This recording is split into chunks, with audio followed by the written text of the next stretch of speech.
So I spend a little bit of time on YouTube and other places discussing some of the atrocious stories and concepts in the Bible. Sometimes when reading the Bible, though, I come across stories or verses that are so ridiculous that they actually make me laugh. Here's a few. Jesus hates figs. Early in the morning, Jesus was walking back to Jerusalem and got hungry. He saw a nearby fig tree and went up to it looking for an early morning fig snack, but instead found only leaves. Angered at the tree's clear lack of preparation for his arrival, Jesus said, "May you never bear fruit again," and the tree immediately withered. When his disciples saw this, they were amazed, and Jesus told them that if only they have faith and no doubt, they too will be able to make fig trees wither. So apparently Jesus was a bit of a hypoglycemic, and got a little cranky when he didn't eat. He may have found himself much less frustrated and much more satisfied had he just used his powers to make the tree grow figs instead of cursing it. Moses talks to God's back parts. At this point in Exodus, Moses has had conversations with all sorts of manifestations of God, and was getting tired of not knowing him. So Moses commanded God to show himself by saying, "Now show me your glory." God agreed, but told Moses that he can't see his face or he'll die. So instead, God told Moses that he would see his back parts when they met, rather than his face. So even if you're God's golden boy and you do everything possible to gain his favor, the best audience that you'll get with him will be with his ass. What a way to tell you you're not worthy, huh?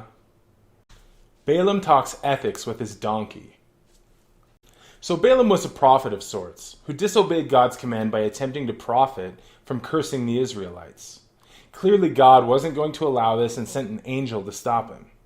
Balaam couldn't see the angel, but his donkey could, so she kept veering off the road, which really pissed Balaam off, causing him to lash out and beat the donkey.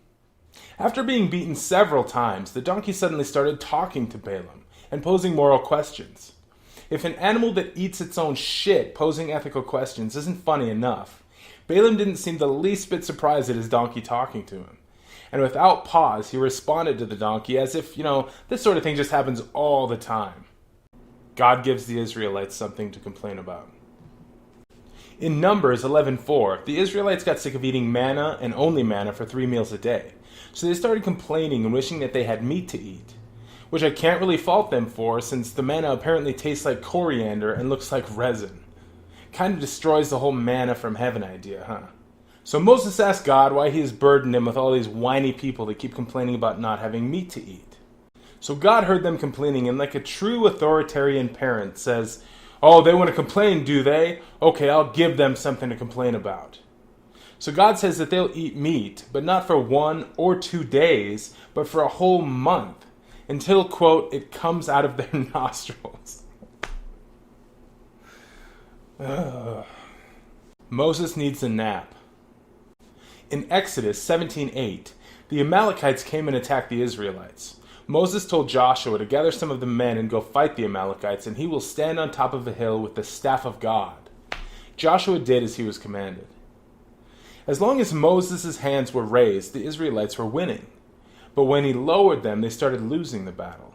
After a while, Moses grew tired and could no longer stand or hold his hands up, which makes sense because he's 120 years old at this point.